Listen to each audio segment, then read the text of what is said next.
কালকে Valentine's day ছিল, সবাই মিলে আমরা গেলাম চাকলা। আমি, আমার হাজব্যান্ড, আমার ছেলে, দেওর, জায়ের ছেলে, আমার দাদা বাইকে করেই গেছিলাম।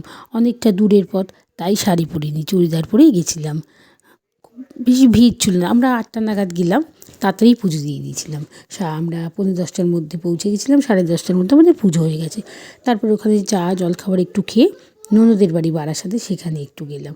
সেখানে গিয়ে ওখানে খুব রান্নাবান্না করেছে, খাওয়া দাওয়া করলাম, কলা পাতায় সবাই মিলে খেয়েছিলাম, খুব মজা হয়েছিল।